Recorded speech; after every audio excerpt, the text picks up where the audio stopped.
I'm a recent knower of Abraham. I was only introduced to him in August of this year by a friend.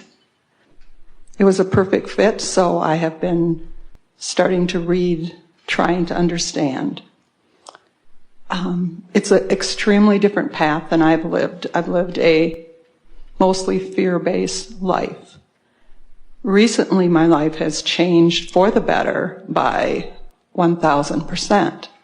One of the things that has happened to me that is bringing some of the fear back sometimes is I have it's called a gift, and sometimes I feel it's a gift and sometimes I don't. Starting 2 years ago, I was able to communicate with spirits. Started with my nephew when he took his life. I'm more comfortable with it now. However, there have been times recently when I was communicating with someone, another entity, another voice came in and tried to take over. I could tell by the words that were being spoken that they weren't the person that I was communicating with. And what was the nature of the conversation? Can you remember? The one that was not who I was speaking to. It was a man who actually eventually gave me his name. He said his name was Mike. He said he was very fearful, very lonely. I became very uncomfortable and kind of felt fear, and he just kept saying, I'm lonely. I'm so lonely and I'm so fearful. And I just stopped the communication because I didn't know what to do. And then it happened again. And there's a woman that has been assisting me with this, who has done this for a long time. So I was explaining this to her, and she said that this was a person or a spirit who had not been able to go into the spirit world, and because I had trouble sometimes staying neutral in my communication, that when that happened, I allowed other energies or other spirits in to communicate with me, and what I needed to do was communicate with this person, ask him what he wanted from me, and then ask him to go on to the spirit world. She was saying that I needed to be firmer in my power and ask for all unwanted energy to go away, which I've been doing. But now, as I'm hearing about the law of attraction, I'm wondering if when I'm saying all unwanted things need to go away, if I'm doing the opposite. Well, it's not necessarily that you're doing the opposite. It's just that that's not the way to make something go away that you want to go away. It didn't come without your invitation, and it won't go away with your demand. And it's all right. Now, we can explain this easily to you, and this will make perfect sense to you, and you'll know what to do, and all is very well about it. Okay.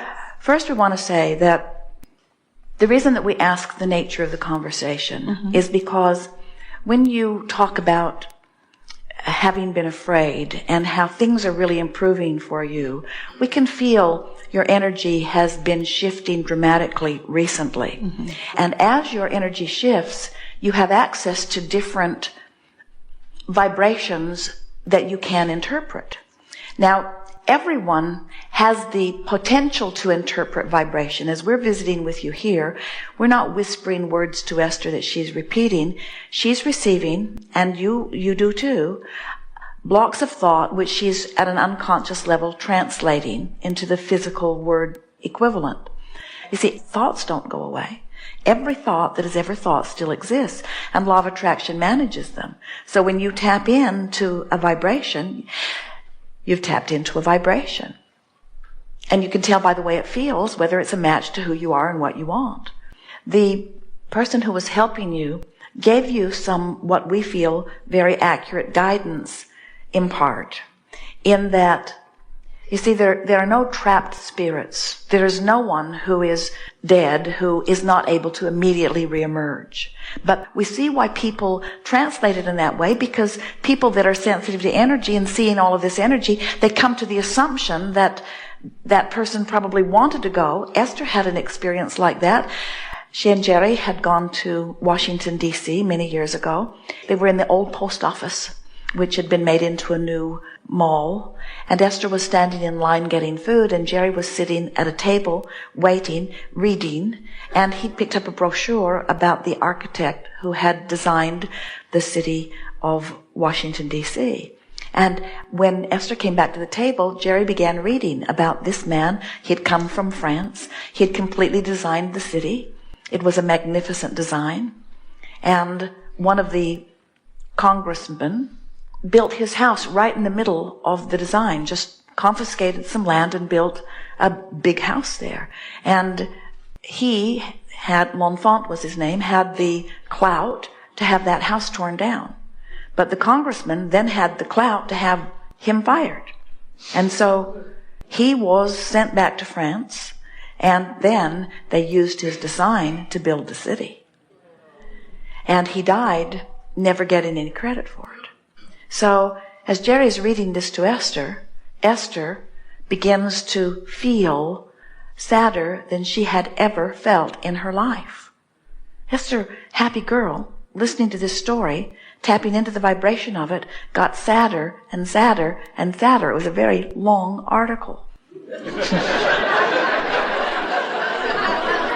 And then Jerry got to the next part of the article where it explained that after his death, they had realized the error of their ways, and they had erected a monument and put it in the middle of a park called L'Enfant Plaza in honor of this architect. And suddenly, Esther is turning cartwheels inside. In other words, so then the question is, it felt to her like she would logically say, yeah, I tapped into this dead guy. And we say, you didn't tap into who he now is. You tapped into the thought form. Every thought is where it was last left, even your own. The thoughts in your vibration are right where you last left them. If you have a belief or an opinion about something and something comes into your consciousness that activates it, you just pick it up right where it was. That's why it is an advantage to keep moving things into increasingly better and better and better feeling places.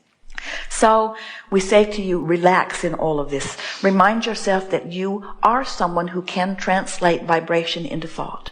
And then say to yourself, and you've heard us saying this to people all day long, clean up your vibration and then get on with it. Clean up your vibration and then get on with it. The happier you are, the more you will have access to that which is a vibrational match to who you are. Jerry and Esther were driving down a street new to San Antonio, and they're talking with each other, and they're playing. They were in the middle of a very funny conversation. Esther laughing so hard her eyelashes are coming off.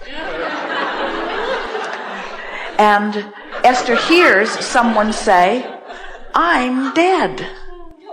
And she looked at Jerry. It wasn't his voice, but she heard it as clearly as if it was someone in the car.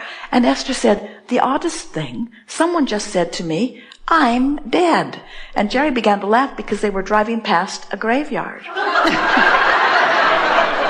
And so when they ask us what's going on with this, we said, you're just picking up on thought forms. In other words, no one's lurking, no one's lingering, no one's left in limbo, no one doesn't reemerge into non-physical, but every thought that's ever been thought still exists. So can you imagine how many thoughts are lingering in different places? A woman was driving across a bridge in San Francisco, describing it to us later, and explained that she was having a panic attack, which she did not understand. She felt like she needed to stop the car and lay on the floor. And she said, Abraham, I've been crossing this bridge for years. Why am I now having panic attacks? And we said, sounds to us like you've picked up on some thought forms, which she didn't like the sound of either. She said, what do you mean? And we said, people drive across the bridge. It was not long after the earthquakes. People worry about the bridges. Tourists are new to them. And so there are a lot of worrisome thought forms. So we said, but you've been driving across this bridge and not feeling it, so what's happened in your experience that now is causing you to be a vibrational match to that? She knew right away. Someone had been burglarized in their neighborhood. And she'd been going to neighborhood watch groups. And they were all trying to decide whether to put bars on the windows or put alarm systems in or get a watchman. And they'd been really beating the drum of that. So she activated in herself a new sense of worry. And now she's rendezvousing with things she was not rendezvousing with before. Are we putting this in perspective for you? Right. So you're saying there aren't people, which is what I've been told recently, stuck between Never. the spirit world and here. When I tap into what I'm assuming and hoping is one person, depending upon where I am at in my vibrational oneness, others may try to come in. But no one that's not a vibrational match to where you are. And Right. that's I just have to clear up my vibration. Just make sure you feel good. Make sure you feel Easy. good. Easier and easier. Just make sure you feel good before you open yourself to reception. But you know, it's no more risky for you to not clean up your vibration before you tap into that conversation than it is to not clean up your vibration before you go to your art class. In other words, it's the same thing. You're going to pick up whatever's active in you. It's the same for everyone all the time. There is no assertion, so you get what matches the vibration of your being. It's just feedback. And when something like that happens, it causes you to intend more clearly, to ask more clearly for what you do want, you say. All is well. It's intending instead of trying to drive away unwanted things. It's just intending the things that you want. And knowing that there's no reason to try to drive something away because nothing asserted itself into your experience to begin with. That's really helpful to know. Something else you said that we think is worth chewing on just a little bit is that in the same way, someone said, Esther, it was the biggest laugh that Esther has had in this decade. She heard it secondhand, but someone said, I don't know, I just have a hard time listening to a man who calls his wife Abraham.